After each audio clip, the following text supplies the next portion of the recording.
Ever since you can remember, you felt something in your chest telling you to move, to love, to speak, to try. Day after day, you pretend you don't hear it calling, or maybe you dismiss it as silliness or worse. But it's there, ready for you, and it will wait for you as long as you need. My name is Jodie G, and I invite you to join me on a journey of awakening as we dare to embrace our light. This is Refractive.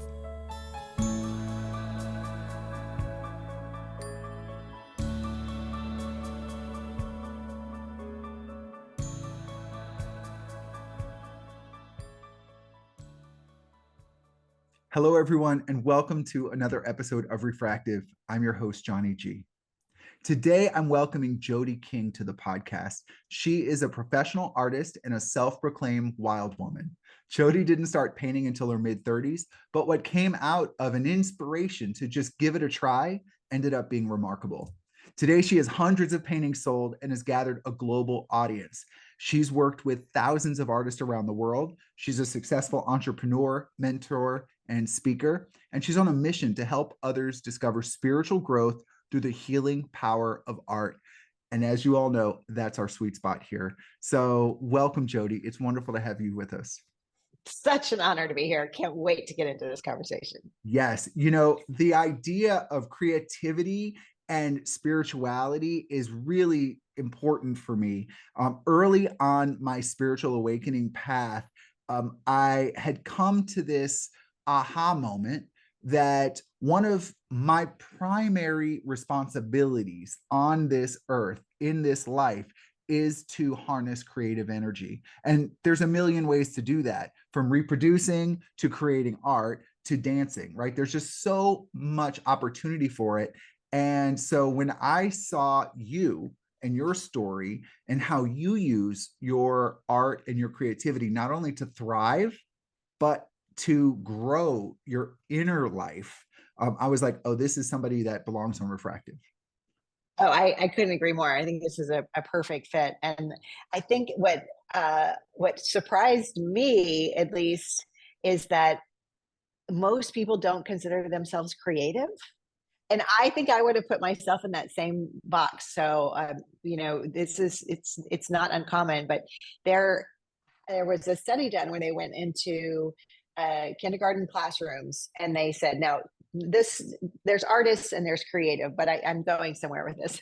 So they asked kindergartners, everyone here who's an artist, raise your hand. And 100% of the kids raised their hand. Perfect. And then, right? And then they went into, I remember it was 3rd or 4th grade, asked the same question, and half of the kids raised their hand. Yeah. And then they went into middle school, and only one child raised their hand. And so there's something, some sort of, whether it's inward or it's an outward filtration process that begins to happen to us very young, where we put ourselves, or somebody puts us in buckets of where these are the creative kids and these are the non, and we buy into it. Yes. And the truth is, we are all inherently creative. In my belief system, it makes sense because we are created from source, spirit, however you want to say. So how could we not be? How could we not be creative? Yes. Right? It's just going to look differently for everyone. Yes, you couldn't not be creative, right? Exactly. You know, my mom is one of these people. So you and I both, you know, we mentioned that we're both from South Louisiana, and my mom is one of those people who says, oh, I don't have a creative bone in my body. I don't have any artistic talent. I can't do all of that, but she'll stand over that stove for the whole day, you know, or she'll go to Michael's and buy, you know, get flowers for flower arranging and come on. She loves to shop, right? Just looking through fabrics and, and textiles and furniture. Like you can't not be creative. It just spills out of you all day long. Absolutely. And for those who would deem themselves not creative, and they're like, let's just say somebody says, well, I don't cook and I don't like to paint and I don't dance and I don't, they can go down the list of things. I don't this, I don't that. the thing is that I don't think we can deny a part of ourselves and still feel whole, in my experience. So if because some people I feel like are determined to hold on to the I'm not creative label. Maybe they're an engineer, or maybe they're an accountant, or maybe they're like whatever their profession might be, and they're just like, I'm telling you, I'm not creative. I would really encourage them to look at the places in their life where they could feel. I think an engineer is, I don't know what the hell they do, but I can tell you they're very creative, and I could never do what they do. But I would encourage people to look at their lives and really acknowledge where they truly are being creative, so that we don't deny that piece of ourselves that is within all of us. Yes. I mean, literally, just having a conversation on the phone is a magnificent act of creation.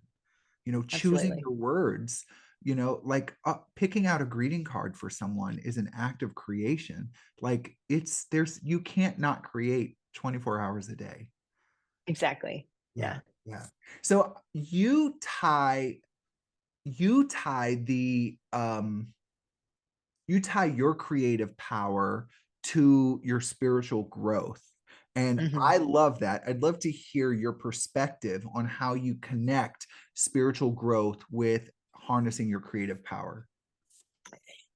Okay, such a good question. So the reason well, first of all, let me just say that when I first started painting, I did not tie them together at all. There was something within me. I didn't pick up a paintbrush till I was 35, and I had no desire to. I had danced as a child, so that I felt like that was kind of my creative expression, although I wouldn't have said it at the time. But when I was 35, I picked up a paintbrush just because I just intuitively wanted to. And it was a time in my life where I had young daughters at home, and I was raising kids, and I was also an entrepreneur, and also as a wife, and I was also a daughter, and I was also a friend, and like all of these labels of like who I was, and I was pouring into other people all the time, right? And then something intuitively said pick up a paintbrush. So for me, that feels like intuition, especially in hindsight. And as I started painting, I realized the things that I was painting, or rather that I wanted to paint at the time, was I wanted to paint, women. So I wanted to paint figures, and I wanted to put like write on the painting, or somehow put letters on the painting that spelled out a sentence or a word or something. And um, and that came to me at a time in my life where I didn't feel like I had much of a life of like my own. It really belonged to other people. Yeah. And I don't say that's bad. It was where I was at the time.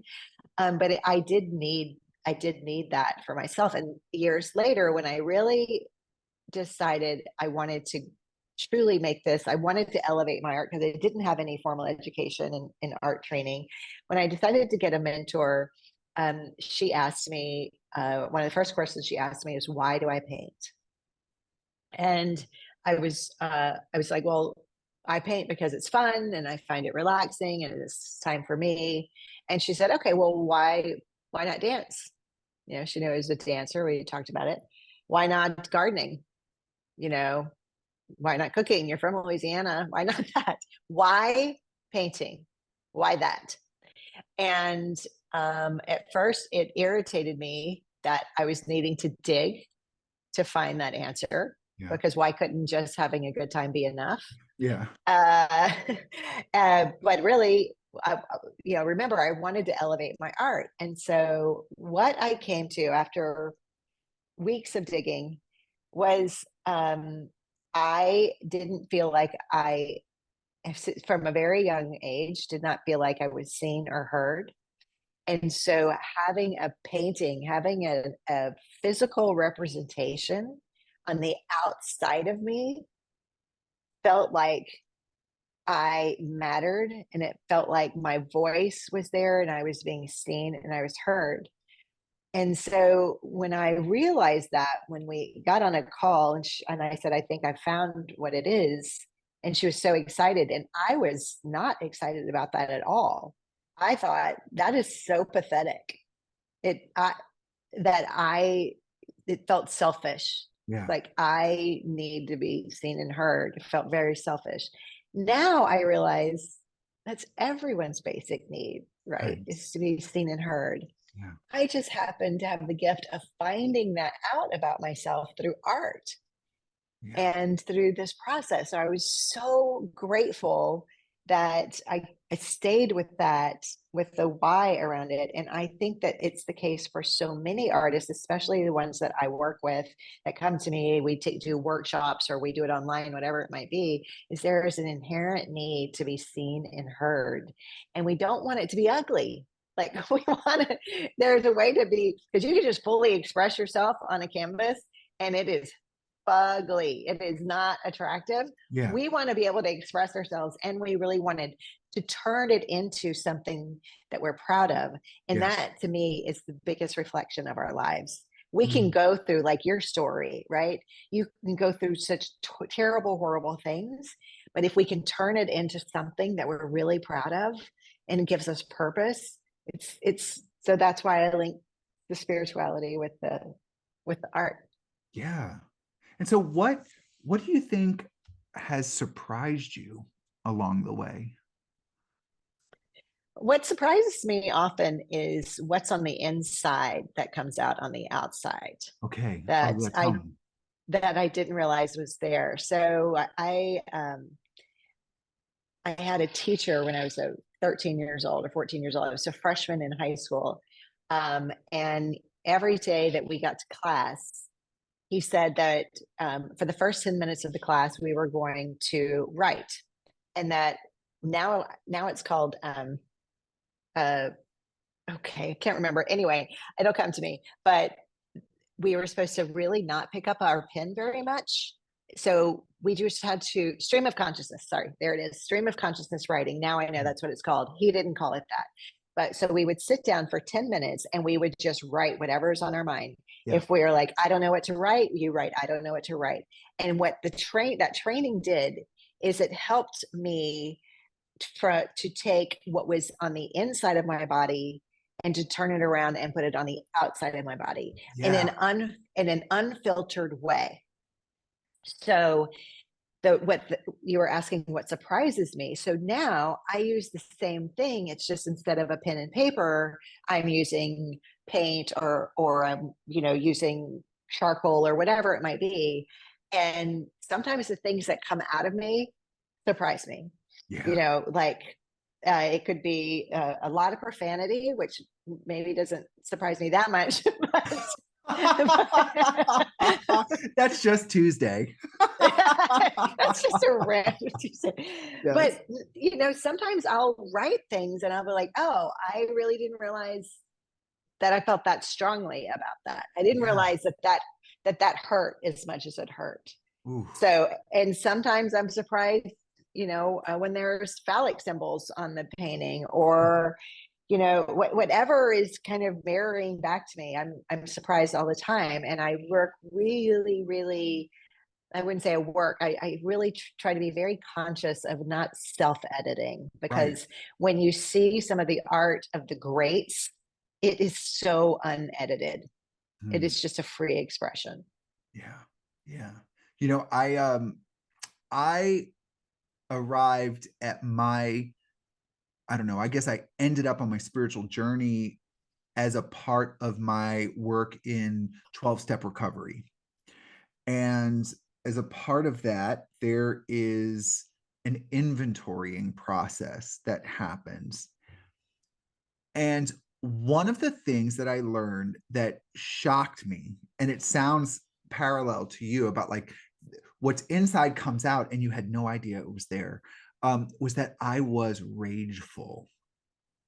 I had no clue. Yes. Jodie, I swear to you, if you would have told me that I was an angry person, I would be shocked and I would be like, how could you think that? Like, I've only raised my voice like fewer times than I can count on my fingers in my entire life since adolescence, right? Like I'm not angry.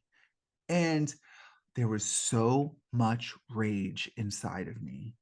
I had no clue. And I it's can like, completely relate to that. oh my God. Because rage, I don't know for you, but for me, that's the same thing that happened with me. And it's because rage wasn't safe. Yeah. As a child, that if I raged, bad things were going to happen to me. Right. Yeah. So we stuff it. And so very similar to your experience. I had so much rage inside That's of right. me. That's right. There was a person in my early life who was outwardly rageful. And it was so scary for me as a kid that, yeah, it's just there's this kind of understanding of it's not okay to behave that way. Like, I don't want to scare people. I want people to want to be around me. So I can't do that, Right. among other Right. reasons, right? Among other motivations Yeah. for hiding it. But yeah, for sure. Yeah. Yeah, no, that's And then common. when you realized you had that much rage, what did you do with it? Things got dark. Right? Because the whole point is to let it out. And so through the process of kind of this 12-step inventorying, I didn't necessarily like scream into pillows or, paint big tableaus or anything like that. But it was this idea of coming to grips with how my rage manifests in my life. So, Right. what I discovered was that number one, I was a gossip. And I didn't think I was a gossip.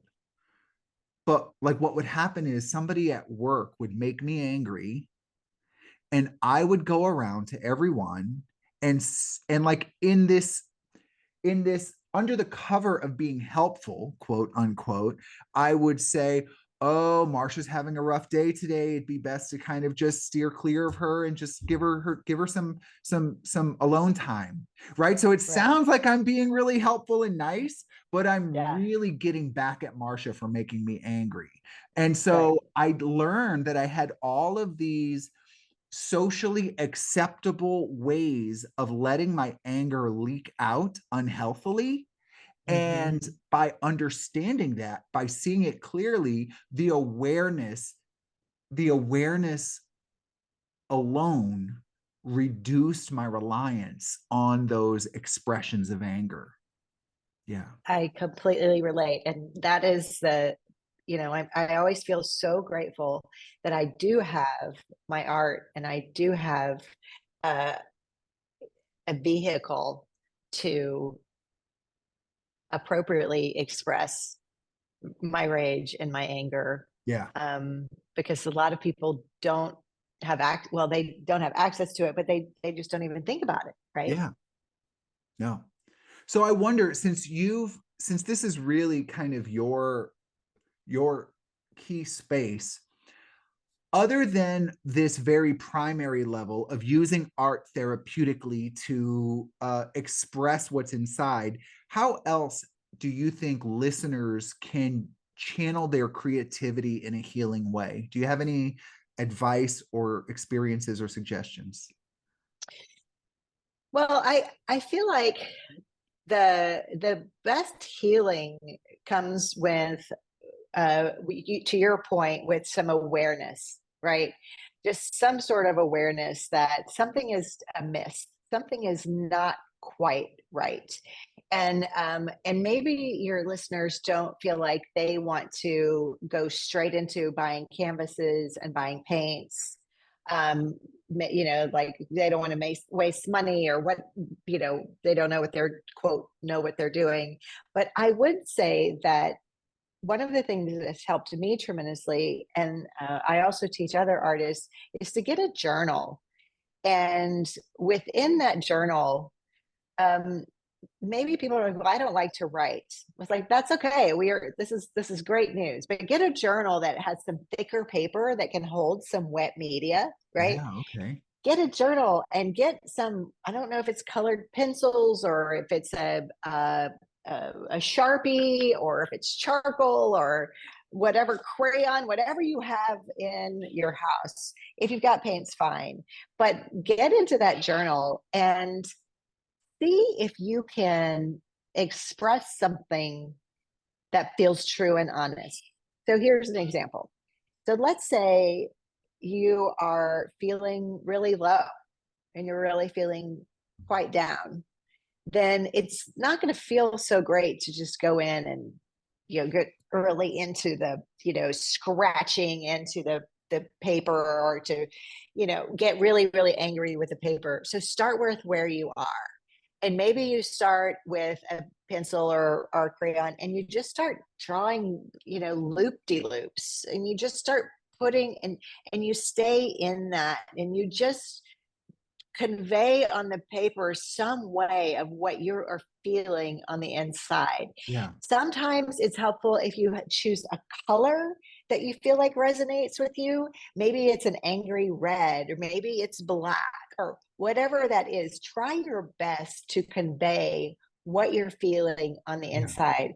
So there was a book written called Burnout by the Nagoski sisters. One of the sisters is a PhD, is a psychologist. The other is a dean, I think, of music at Yale. I may have that wrong, but one was a creative, quote, creative, we're all creative. And the other, was a doctor. Anyway, so one of them ended up in the hospital, burned out, physically done, stressed, like couldn't go anymore. And so they wrote this book, Burnout, because what they realized is there are 7 ways that we can process emotion. And they realized that stress has a 3-part cycle.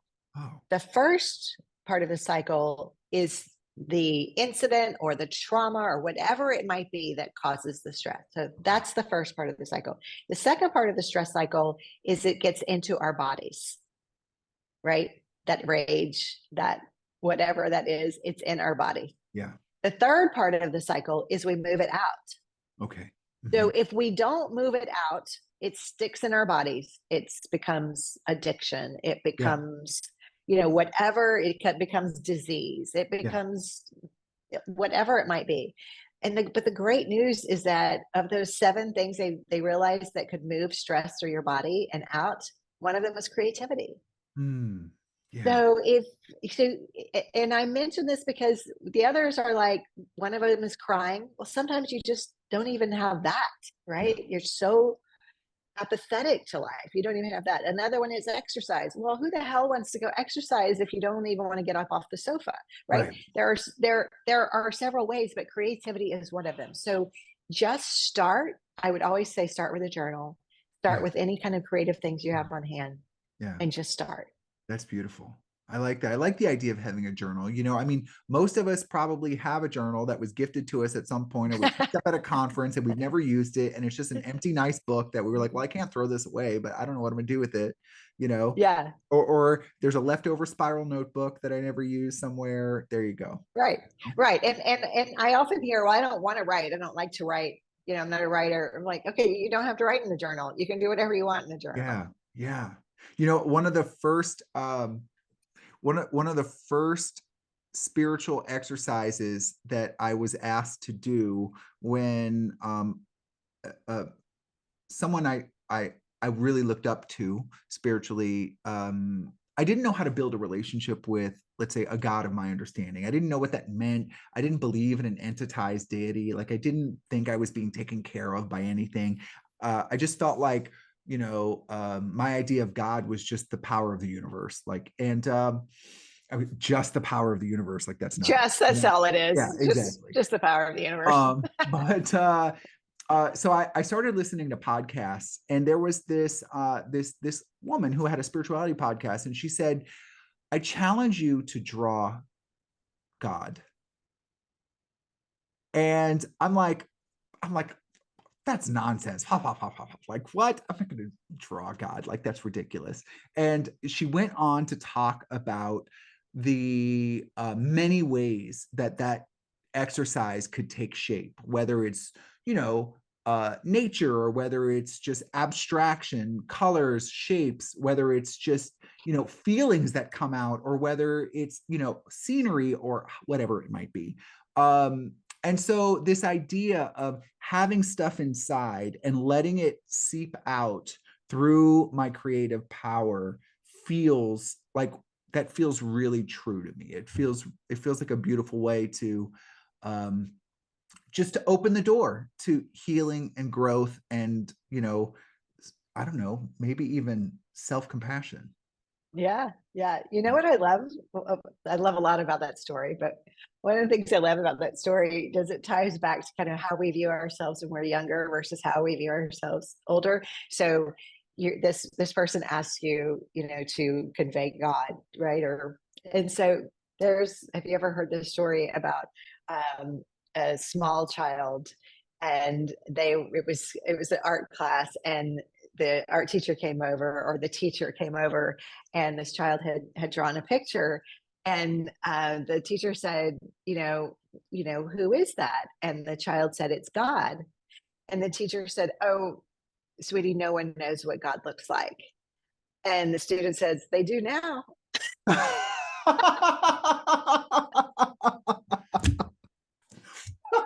I think I came along. Right. Oh my God. But versus that beginner's mind that just kind of, the wisdom of a child, versus where Yes. older, we're closed off and we're like, that doesn't exist. Oh I my can't. God. That's amazing. Oh, I love that. You know, I wonder, you have worked with thousands of artists, and what does that mean? Like, in my mind, I'm imagining that you help artists establish structures to be able to, I don't know, make a living, or to become artpreneurs, I think is the word. But Yeah. I don't know, maybe I misinterpreted that. What do you do when you say you work with artists? Thank you for that question, because there are several, we're all multifaceted. And before I became an artist, I was an entrepreneur. So I had done many different things. And when I started painting, they accidentally started selling. And when that started Oops. happening, I know, when that started happening, I thought, well, I'm just going to turn this into a business, because I had done it so many other times. Yeah. And lucky for me, because I, I didn't tell anybody as a child I wanted to be an artist, or even in, college or university. No one told me you better have a plan B. Nobody told me, about the starving artist thing. I hadn't been indoctrinated into that scarcity mindset of being an artist. Yeah. He had been an entrepreneur and had done really well. So Yeah. I just thought, okay, well, here's just another entrepreneurial thing to do. And I applied those entrepreneurial skills to my art, and it made it a thriving business.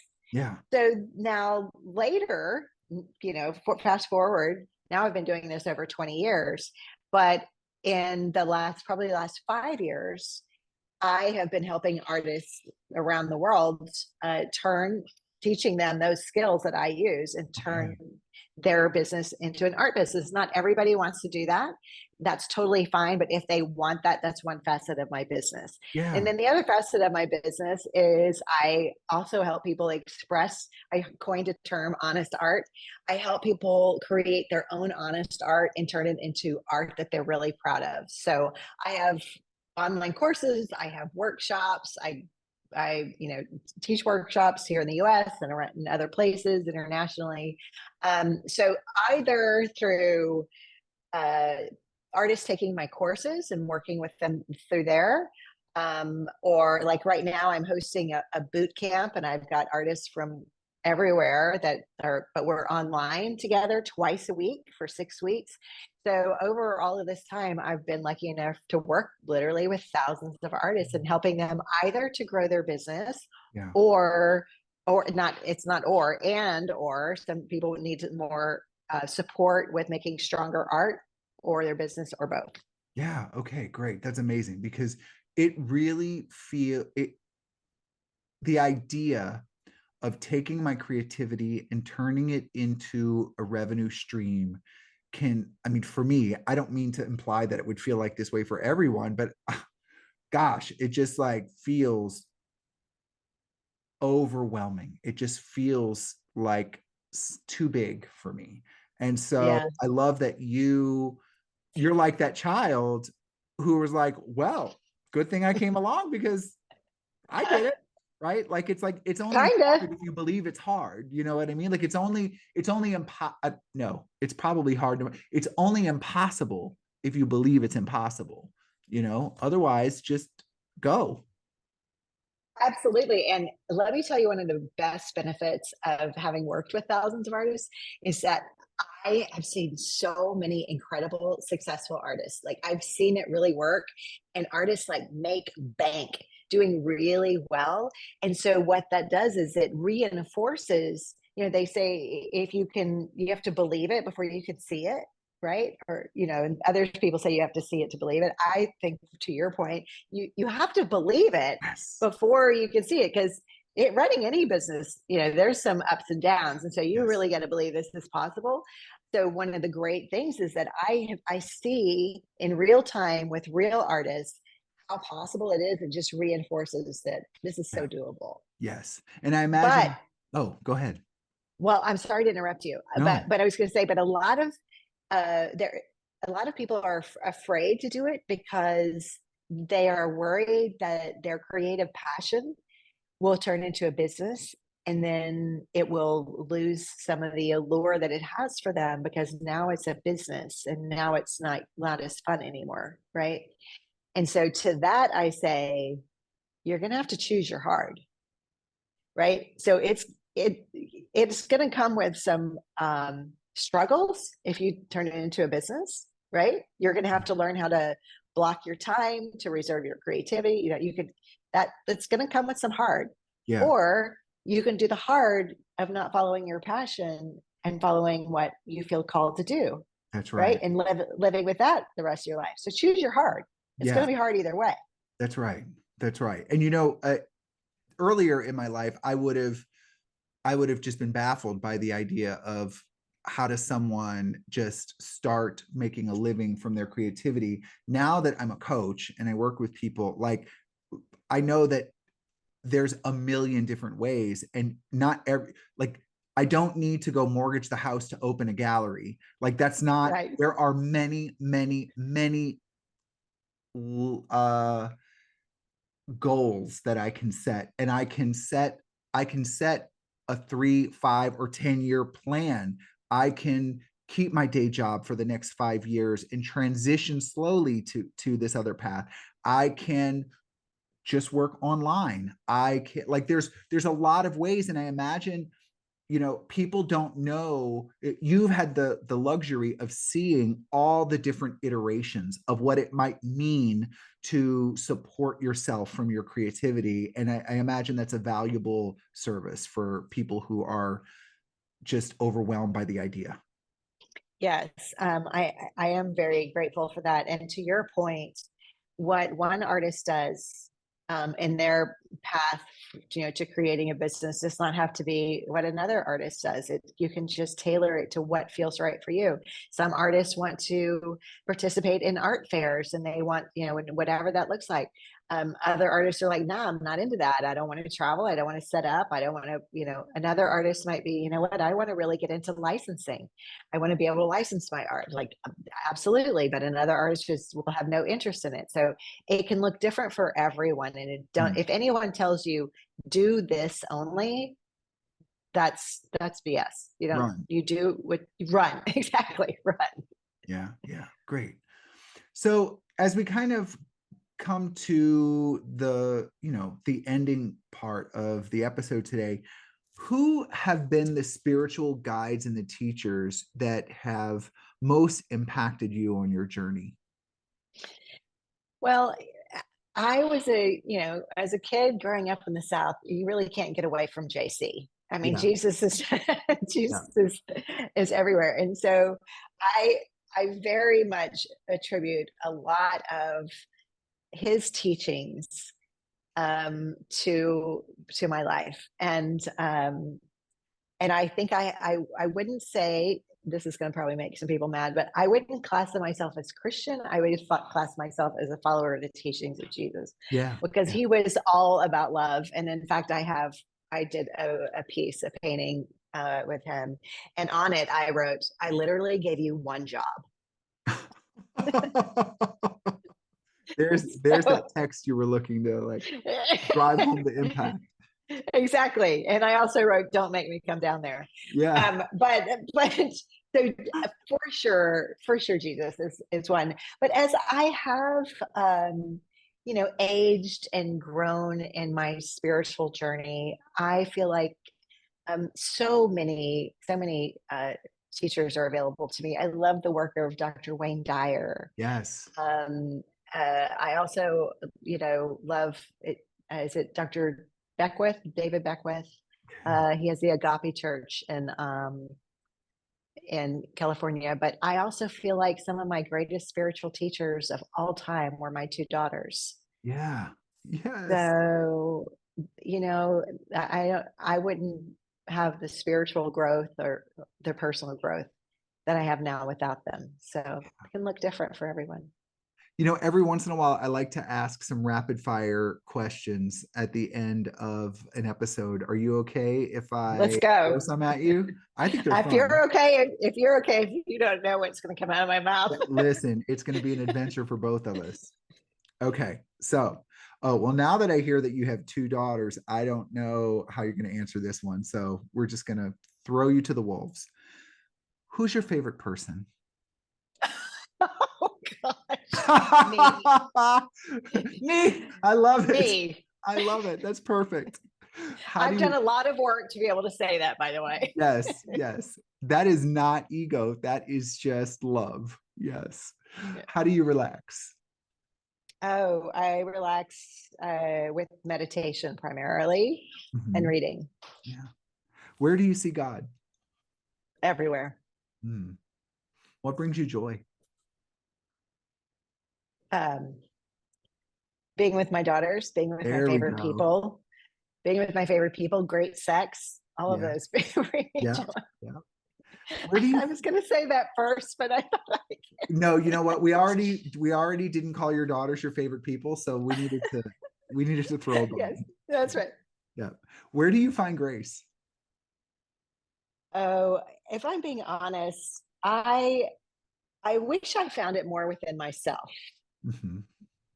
But recently I've been finding grace. I've been taking the tools that I teach in my workshop, and I am working with the unhoused community and teaching them the same skills. There's an organization called Art from the Streets that helps them, gives them a space, and I like working with them. And that, wow, nothing is more humbling. So I find a lot of grace in that with them. Amazing. I find grace with them.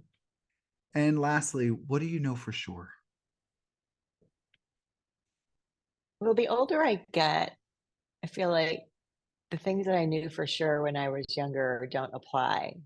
But I do believe that I know for sure that I am a spark of the Creator.